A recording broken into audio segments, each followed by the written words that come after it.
Welcome to study physics.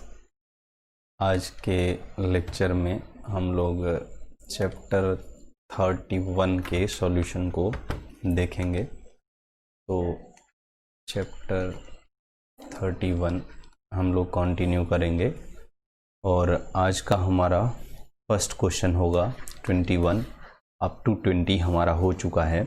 सो 21 में हम लोगों से कहा जा रहा है the particle P shown in the figure has a mass of 10 milligram and a charge of minus 0.01 microcoulomb.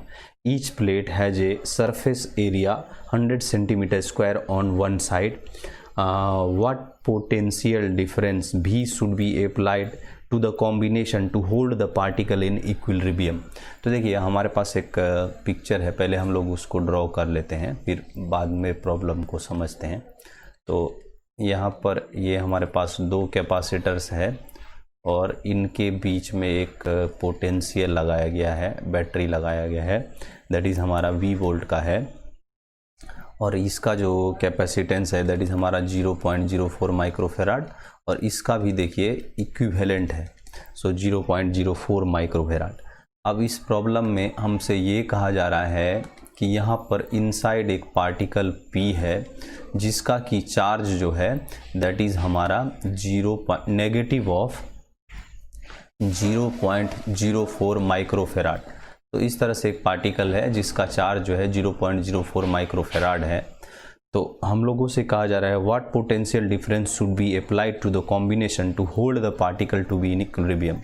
तो इस तरह से अगर पार्टिकल को इक्विलिब्रियम में रखना है तो हमें मीन्स इसको ऐसे लटकाए रखना है, तो हम लोगों को यहाँ पर क्या पोटेंशियल अप्लाई करना चाहिए। तो पहले देखिए, अगर ये इस तरह से एक कॉम्बिनेशन है जिसमें दोनों ही कैपेसिटर का मैग्नीट्यूड अगर सेम है तो यहाँ पर जो पोटेंशियल बनेगा that will be half half divide हो जाएगा, दैट इज़ हमारा V/2 सो ये टर्म तो हो चुका है। अब देखिए जो नेक्स्ट चीज़ है, यहाँ पर अगर ये positive terminal of the battery है और अगर ये इस प्लेट से कनेक्टेड है तो उस सिचुएशन में क्या होगा, यहाँ पर एक पॉजिटिव चार्ज अपीयर करेगा, तो यहाँ पर क्या होगा, नेगेटिव चार्ज अपीयर करेगा। तो यहाँ पर क्या होगा, पॉजिटिव टू नेगेटिव जो है वो एक इलेक्ट्रिक फील्ड जो है वो इस तरह से दिखाई पड़ेगा हम लोगों को, मीन्स यहाँ पर पॉजिटिव टू नेगेटिव एक इलेक्ट्रिक। तो अब हम लोग यहाँ पर क्या कह सकते हैं कि ये पार्टिकल जो है वो किसी इलेक्ट्रिकल फील्ड के इन्फ्लुएंस में है। सो सपोज वो इलेक्ट्रिकल फील्ड E का है। अब सपोज ये पार्टिकल हमें नेगेटिव दिया गया है, अगर ये पॉजिटिव पार्टिकल होता तो इसमें जो इलेक्ट्रिकल फील्ड का डायरेक्शन होता वो अलोंग द E होता, लेकिन ये पार्टिकल पॉजिटिव चार्ज ना हो करके ये जो है नेगेटिव चार्ज है, तो यहाँ पर जो इलेक्ट्रिकल फील्ड की वजह से इस पर फोर्स बनेगा Q/E that will B upward रहेगा। अब देखिए ये चीज़ हमारे पास मालूम हो चुका है। अब अगर ये पार्टिकल कुछ मास बियर कर रहा है तो इस पर ग्रेविटेशनल फोर्स लगेगा और उसकी वजह से एक मीन्स ग्रेविटेशनल पुल लगेगा और उसकी वजह से एक फोर्स बनेगा दैट इज़ M/G। तो इस प्रकार से अगर इस पार्टिकल को यहाँ पर इक्विलिब्रियम में रहना है तो इस दो फोर्सेस को क्या होना पड़ेगा, तो बैलेंस होना पड़ेगा। तो हमारा जो कंडीशन होगा that will B Q/E is equals. तो अब नेक्स्ट सिचुएशन में जो है वो हम लोग क्या करते हैं, तो पहले यहाँ का इलेक्ट्रिकल फील्ड को मालूम कर लेते हैं। तो बाकी का चीज़ हमें मालूम है ही, मास भी मालूम है, ये भी मालूम है, ये भी मालूम है। तो हमारा नेक्स्ट कंडीशन होगा टू अंडरस्टैंड ये इलेक्ट्रिकल फील्ड क्या बने। तो हम लोग जानते हैं किसी कैपेसिटर के इनसाइड जो इलेक्ट्रिकल फील्ड होता है दैट इज σ/ε0। सो इस वैल्यू को अगर हम लोग इवेल्युएट करेंगे तो ये हमारा बन जाएगा σ/ε0। अब ये सिग्मा क्या होगा, तो चार्ज बाय एरिया इंटू ε0। अब देखिए इसमें एरिया मालूम है, ε0 मालूम है, चार्ज मालूम नहीं है। तो इस चीज़ को हम लोग क्या करेंगे, अब डायरेक्टली ही इवेल्युएट करेंगे और इसको हम लोग जस्ट अपने कंडीशन में रख लेते हैं। So Q/E should be equals to M/G। अब देखिए ये वैल्यू हमारा क्या बनेगा, तो अब हम लोग मीन्स नेगेटिव को ना कंसीडर करके ओनली हम लोग मैग्नीट्यूड कंसीडर कर लेते हैं। सो यहाँ पर जो हमें चार्ज दिया जा रहा है that is minus of 0.01 microcoulomb, तो उसको हम जस्ट मैग्नीट्यूड कंसीडर करके -10⁻⁻8 कूलम कर लेते हैं। और यहाँ पर जो इलेक्ट्रिकल फील्ड बन रहा है दैट इज़ हमारा Q इंटू एरिया। अब एरिया हमें दिया जा रहा है that is 100 centimetre square, so 100 into 10 to the power -4। So ये वैल्यू पता चल चुका है और इसको हम लोग लिखेंगे 8.854 इंटू 10 टू द पावर -12। सो ये वैल्यू हम लोग को पता चल चुका है। अब ये इक्वल होगा m इंटू जी। सो अगर ये वैल्यू m इंटू जी के इक्वल हो जाएगा, सो हमें m मास दिया गया है दैट इज़ 10 मिलीग्राम। सो अगर उसको ग्राम में कन्वर्ट करेंगे तो 10 टू द पावर -3 और फिर ग्राम को भी केजी में कन्वर्ट करेंगे तो 10 टू द पावर -6 ही कर लेते हैं। और ये कैलकुलेशन में थोड़ा सा ज़्यादा मल्टीप्लिकेशन डिवीज़न है, सो जी को 10 ही रखते हैं। सो इस तरह से ये हमारे पास m इंटू जी ये फोर्स बन जाएगा। तो ये इक्वल होगा इसके। अब इसको अगर हम लोग सॉल्व करें तो यहाँ पर ये कैंसल बनेगा, तो यहाँ पर ये बनेगा 10 टू द पावर -2। अब देखिए ये 10 टू द पावर -2 इस 10 टू द पावर -2 को कट करेगा और यहाँ पर भी 2 है, ये कैंसिल हो जाएगा। तो Q will be equals to हमारा क्या बनेगा, तो 8.854 इंटू 10 टू द पावर -12 और यहाँ पर है हमारे पास पावर ऑफ 2। सो यहाँ से जो Q का वैल्यू आ जाएगा दैट विल बी हमारा 8.854 into 10 to the power -10 coulomb. अब देखिए Q तो हमको चाहिए नहीं था, हमको तो चाहिए कि यहाँ पर जस्ट हमें अभी ये पता चला है कि कितना चार्ज जो है सो इस कॉम्बिनेशन के लिए मीन्स इसके थ्रू अगर इसमें पता चल चुका है चार्ज, तो ये सीरीज कॉम्बिनेशन है, सो सेम ही चार्ज फ्लो होगा। तो हम लोग ये कह सकते हैं कि इस सर्किट में जो चार्ज फ्लो करेगा दैट इज़ हमारा इस वैल्यू का होगा। तो हमें अब चार्ज का वैल्यू तो पता चल चुका है, पर हमसे चार्ज नहीं पूछा जा रहा है। हमसे क्या पूछा जा रहा है कि जो पोटेंशियल V है उसको क्या अप्लाई करें ताकि ये पार्टिकल इक्विलिब्रियम में रहे। तो हमने इक्विलिब्रियम कंडीशन लगा करके चार्ज का वैल्यू इवेल्युएट कर लिया है। फाइन, तो अगर हम चार्ज का वैल्यू इवेल्युएट कर चुके हैं तो हमको पोटेंशियल ईजिली पता चल जाएगा। दैट इज़ क्योंकि Q is equals to C into V. तो हमने कंसीडर किया है कि ये जो हमारा Q है दैट इज़ 8 जो हमने इवेल्युएट किया 854 इंटू 10 टू द पावर -10। सो हमने इस तरह से Q का वैल्यू जो है वो इवेल्युएट कर लिए हैं। अब देखिए C जो है दैट इज़ हम किसके ऊपर यूज़ कर रहे हैं, सो फर्स्ट वाले कैपेसिटर के लिए। तो हम फर्स्ट वाले कैपेसिटर का ही वैल्यू लिखेंगे C। सो C जो हम लोगों को दिया जा रहा है, अब जस्ट हम लोग मैग्नीट्यूड वाइज ही कंसीडर करेंगे। सो मैग्नीट्यूड वाइज जो हमें C का वैल्यू है दैट इज़ 0.04। तो इट इज़ 0.04 और अगर ये माइक्रो है तो 10 टू द पावर -6 ये हमारा हो जाएगा कैपेसिटर। और यहाँ पर जो फॉर फर्स्ट कैपेसिटर के लिए हम लोग देख चुके हैं जो पोटेंशियल बन रहा है दैट इज़ हमारा V/2। सो अगर यहाँ पर V/2 का वैल्यू रख देंगे तो हम लोगों को V का वैल्यू जो है वो ईजिली इवेल्युएट हो जाएगा। सो V हम लोग किस तरह से इवेल्युएट करेंगे दैट इज़ 8 अब इसमें से इसको भी कैंसिल करके यहाँ पे 10 टू द पावर -4 बना लेते हैं। सो 8.854 इंटू 10 टू द पावर -4 और ये टर्म हमारा हो जाएगा डिवाइडेड बाय मीन्स यहाँ से ये 2 इधर में चला जाएगा और यहाँ पर बन जाएगा 0.04। तो इसको हम लोग 4 इंटू 10 टू द पावर -2 कर लेते हैं। सो यहाँ से ये कैंसिल बन के -2 बनेगा और यहाँ पर ये बन जाएगा 2 और इस वैल्यू को जब हम लोग इवेल्युएट करेंगे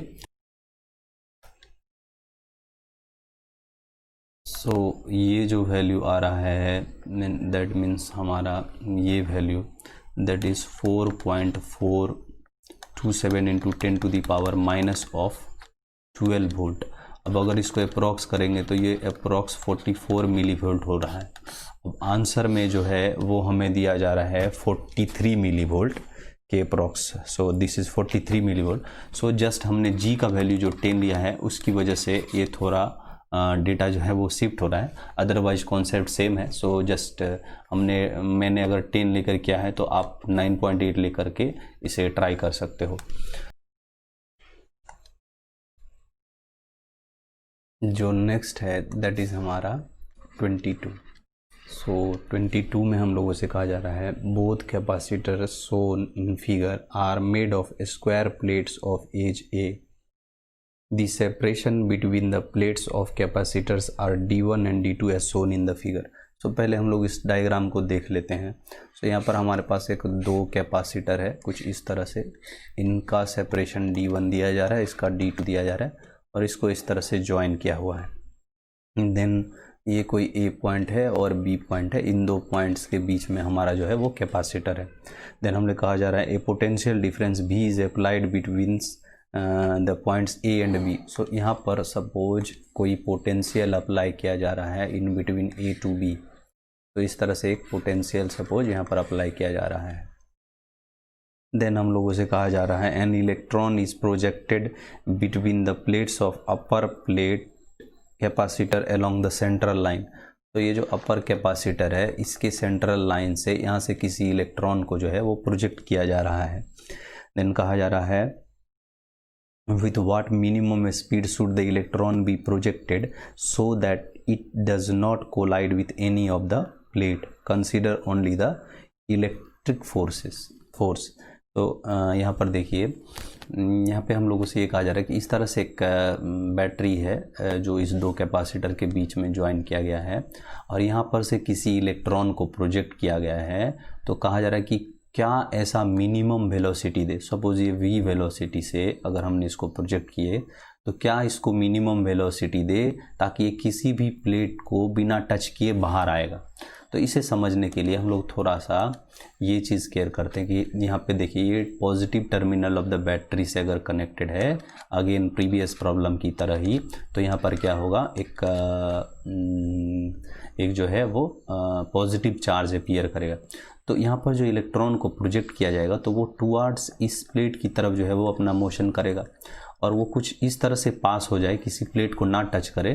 तो उसके लिए क्या करना पड़ेगा, तो अलोंग दी एक्स एक्सिस उसको a डिस्टेंस कवर करना पड़ेगा और सेंट्रल लाइन से है तो अलोंग दी y एक्सिस जो है उसको dy, यहाँ पे d1 है, सो d1/2 डिस्टेंस को ट्रेवल करना पड़ेगा।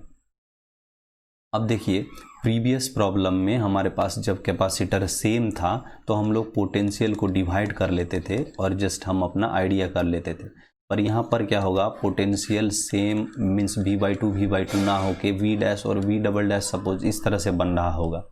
तो इस सिचुएशन में हम लोग डायरेक्ट पोटेंशियल का कॉन्सेप्ट यूज़ नहीं कर पाएंगे, तो हम लोग को क्या आइडिया लेना पड़ेगा, चार्ज का आइडिया लेना पड़ेगा। तो अभी देखिए हम लोग अगर इसको इस तरह से देखें तो देखिए हमको 2 चीज़ केयर करना पड़ेगा, that is motion along X axis और मोशन अलोंग वाई एक्सिस, दोनों ही केयर करना पड़ेगा। तो देखिए अगर motion along X axis care करेंगे तो इसे जो डिस्टेंस ट्रेवल करना है दैट इज़ हमारा a, क्यों, क्योंकि ये इस पूरे एज को जब इस पूरे प्लेट को जब पास करेगा तभी वो कंडीशन हमें लेना है। तो देखिए ये डिस्टेंस जो कवर करेगा दैट इज़ हमारा a, डिस्टेंस इसका a बन रहा है और ये जो वेलोसिटी हमने इवेलुएट करना है तो ये वेलोसिटी अलोंग एक्स एक्सिस होगा। तो सपोज हमने इसको vx कह रहे हैं तो इसका जो वेलोसिटी हो रहा है दैट इज सपोज vx हो रहा है। तो इस टोटल डिस्टेंस को कवर करने के लिए जो इसे टाइम लग रहा होगा दैट इज a/vx। सो हमें यहाँ पर से जो है टाइम का वैल्यू इवेलुएट हो चुका है for total motion, means along X axis उसे जितना टाइम लग रहा होगा अलोंग वाई एक्सिस का टाइम भी सेम होगा। तो अब देखिए जब हम लोग motion along Y axis care करेंगे तो ये हमारा क्या हो जाएगा, u y × t + ½ a y × t²। अब देखिए जो डिस्प्लेसमेंट अलोंग वाई एक्सिस हो रहा है दैट इज़ हमारा d/2 और वाई एक्सिस के अलोंग कोई वेलोसिटी दिया नहीं गया, सो u = 0 हो जाएगा। तो बाय दैट टाइम ये हमारा क्या बन जाएगा, तो ay × t²।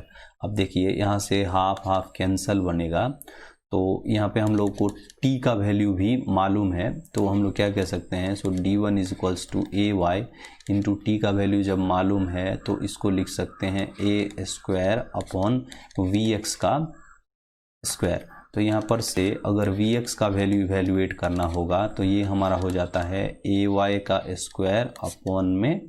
d1, तो ay² d1 इस तरह से। और d1 के लिए हम लोग देखें तो कुछ इस तरह से हमारे पास टर्म रह सकता है। तो सपोज हमने इस तरह से d1 के लिए कंडीशन निकाल के देख चुके हैं। सो ये d1 इस तरह से होगा। अब देखिए यहाँ पर हमें ay को केयर करना पड़ेगा। So acceleration along y axis क्या होगा, तो यहाँ पर चार्ज q और अगेन ये इलेक्ट्रिकल फील्ड की इन्फ्लुएंस में होगा और यहाँ पर इसका मास लग रहा होगा इस पर। सो Q इंटू ये फोर्स बनेगा और mass of electron so E, तो ये फोर्स इस पर बनना होगा। ये प्रीवियस प्रॉब्लम में हम लोग सीख चुके हैं, सो इसको मैं अभी यहाँ पे नहीं एक्सप्लेन कर रहा हूँ। सो जस्ट ये एक्सेलरेशन इसके ऊपर लग रहा होगा। तो अब इस सिचुएशन में हमारे पास E भी मालूम है, स्मॉल e, और that is charge of the electron, और मास ऑफ द इलेक्ट्रॉन भी जस्ट मालूम है। तो हमें क्या नहीं मालूम है, दैट इज़ हमको E मालूम नहीं है, और वो भी हम लोग सीख चुके हैं, that is sigma upon epsilon not. तो सिग्मा हमारा क्या होगा, तो charge by area into epsilon not. So E का वैल्यू हम लोग को इस तरह से मालूम होगा। तो अगेन अगर ये E का वैल्यू हो रहा है तो हमें इसमें से अगेन फिर चार्ज नोन नहीं है। तो चार्ज नोन नहीं है तो हम लोग किस तरह से चार्ज को इवेल्युएट कर सकते हैं, तो देखिए चार्ज जो होता है that is equals to C into V। तो अब हमें C चाहिए फिर V चाहिए। सो C का वैल्यू अगर हम लोग इवेल्युएट करेंगे तो यहाँ पर से क्या पता चलेगा, तो देखिए इसके लिए हम लोगों को क्या करना पड़ेगा, सो जस्ट C इक्विवेलेंट मालूम करना पड़ेगा और V ये वाला भी यूज़ करना पड़ेगा। तो क्या होगा, ये सीरीज कॉम्बिनेशन है तो सेम ही चार्ज फ्लो करेगा। तो इसलिए अगर हमें Q का वैल्यू पता चल जाएगा तो हम लोग टोटल Q मीन्स Q जो होगा that is C equivalent into V। तो हम लोग पहले C इक्विवेलेंट का अगर वैल्यू पता करेंगे तो हमारा क्या हो जाएगा, तो इस सिचुएशन में देखिए ये जो है सीरीज कॉम्बिनेशन है। सो C1 और C2 का जो सीरीज इक्विवेलेंट होगा that will be C1 C2 divided by C1 plus of C2। अब C1 का वैल्यू जो होगा that is area epsilon not by D1। तो यहाँ पर जो एरिया बनेगा ये स्क्वायर प्लेट से बना हुआ है और इसका एज A है। सो A square epsilon not upon D1। तो इस तरह से C2 जो बनेगा A square epsilon not upon D2। तो यहाँ से जो C इक्विवेलेंट का वैल्यू आएगा that is area epsilon not D1 और C1 इंटू C2। तो C2 में भी ये एक टर्म आएगा तो दिस वैल्यू इंटू D2। अब इसको हम लोगों ने डिवाइड करना है C1 प्लस ऑफ C2। तो देखिए इसको हम लोगों ने डिवाइड करना होगा C1 प्लस ऑफ C2। तो वहाँ पे क्या होगा, अगेन एरिया एप्सिलॉन नॉट दोनों से कॉमन आएगा तो हाफ मीन्स यहाँ पे इंटू 1 बाई D1 प्लस यहाँ पे बनेगा 1 बाई D2। तो इस तरह से टर्म बनेगा। तो अब हमारे पास जो बचेगा that is area epsilon not whole square divided by D1 into D2, और यहाँ से D1 और D2 ऊपर चला जाएगा तो ये बन जाएगा यहाँ पे, और यहाँ बनेगा हमारे पास A square epsilon not into D1 plus of D2। तो यहाँ से देखिए ये D1 D2 कैंसिल होगा और इससे एक कैंसिल होगा। तो जो C इक्विवेलेंट का वैल्यू आएगा दैट इज हमारा A square epsilon not divided by D1 plus of D2। तो अभी हमें C इक्विवेलेंट का वैल्यू जो है वो इवेल्युएट हो चुका है। तो अब देखिए E के इक्वेशन में हम लोग अगर मीन्स पहले हम C का वैल्यू पता कर लेते हैं, Q का वैल्यू। सो ये हमारा हो रहा है that is area epsilon not by D1 plus of D2। तो अगर इससे हम लोगों को E का वैल्यू पता करना है तो ये हमारा क्या होता है, QA बाई एप्सिलॉन नॉट। यहाँ पर देखिए QA by epsilon not. So QA by epsilon not. अब Q में जो है ये A square epsilon not D1 plus of D2 बन रहा है। मीन्स ये हमारा C इंटू V था यहाँ पर एक टर्म V। तो अब जो है ये Q का वैल्यू हम लोगों ने यूज़ करना है। सो हमारा ये Q बन रहा है Q, this is the value for Q।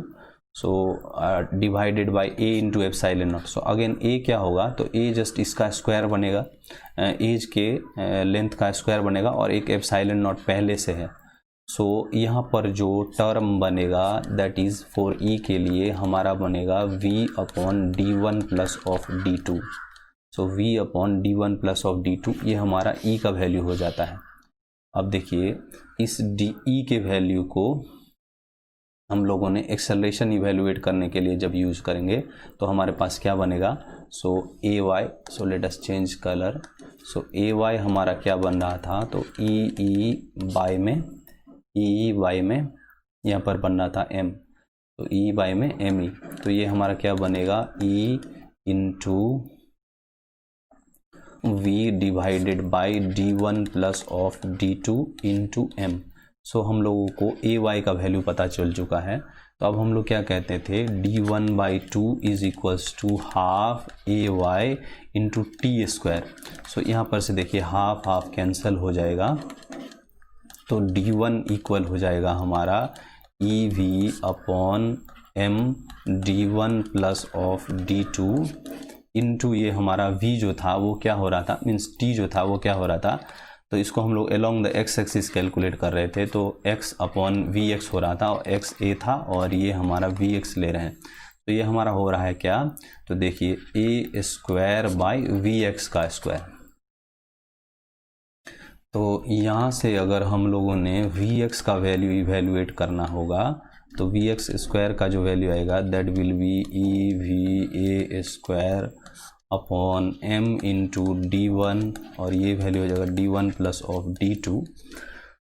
तो ये हम लोग को vx का वैल्यू पता चल रहा है। अब इससे vx स्क्वायर का, सो इससे अगर हम लोग ये वैल्यू पता करेंगे तो हमारे पास आएगा m into d1 plus of d2 और इसका हम लोगों ने लेना होगा पावर हाफ। सो ये जो है दैट इज़ हमारा vx का वैल्यू आ रहा है। सो ये काफ़ी लेंदी सा था, सो इसको एक बार आंसर मैच करना जो है वो ज़रूरी है। So let me check the answer. This is the question number 22। So E V A square M d1, हाँ ये करेक्ट है। सो 22 जो है वो हमारा हो जाता है इस तरह से। So thank you. With request to share, subscribe and support, like and comment। और हमारा कोई मिस्टेक हो रहा है तो प्लीज़ वो भी बताइए रेक्टिफाई होने के लिए।